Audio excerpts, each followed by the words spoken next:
Today is Saturday, May 9th, 2026, and today is National Lost Sock Memorial Day, which feels oddly specific, but also strangely relatable.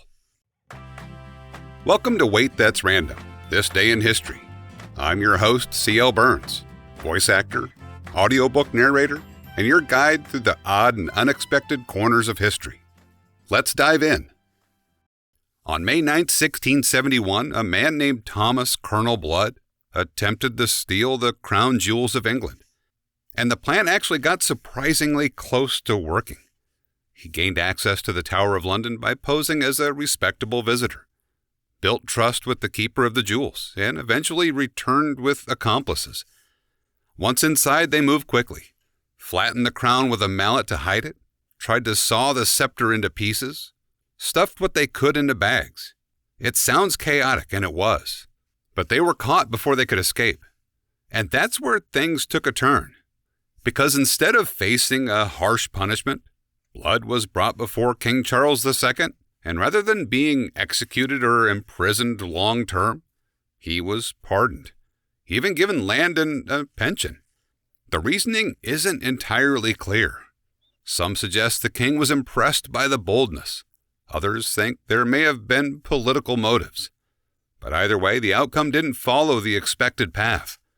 Sometimes the most unusual part of a story isn't what someone tries to do, it's what happens after they fail.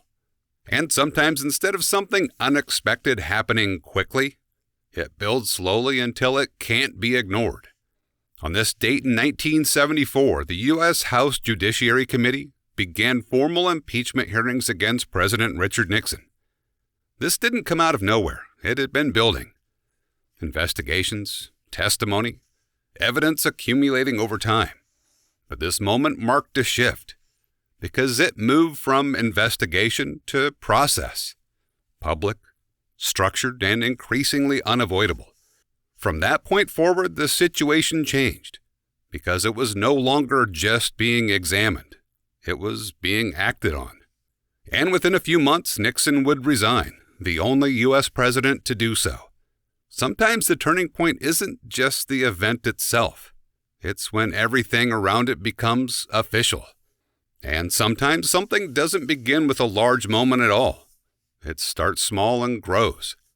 On May 9, 1914, the first official Mother's Day was recognized in the United States.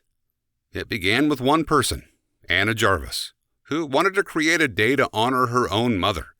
She organized events, wrote letters, and worked to gain national recognition.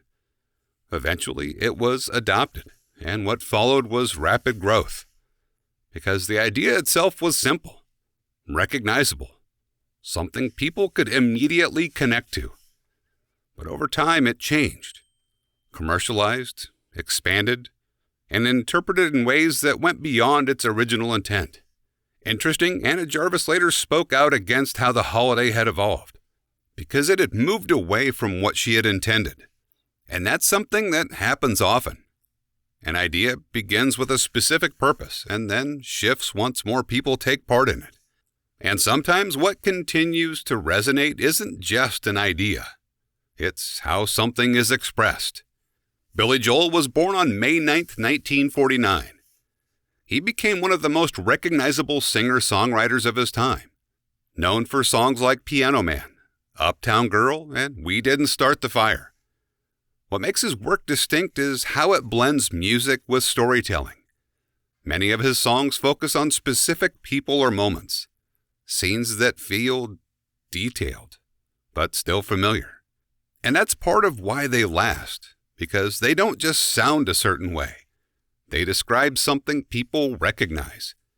Over time, that approach built a catalog that continues to connect across different generations.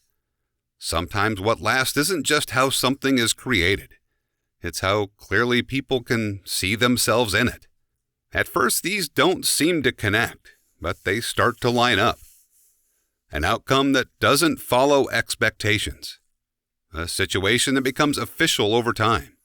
And an idea that grows beyond what it originally meant to be. Different situations, but each one shows how things evolve once they move beyond their starting point. Anyway, That's what came together while working through May 9th.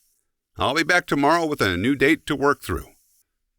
If you'd like to hear more of my work or explore the books and projects I've been a part of, you can find it all at waitthat'srandom.com. I'm C.L. Burns, and I appreciate you stopping by. I'll see you tomorrow.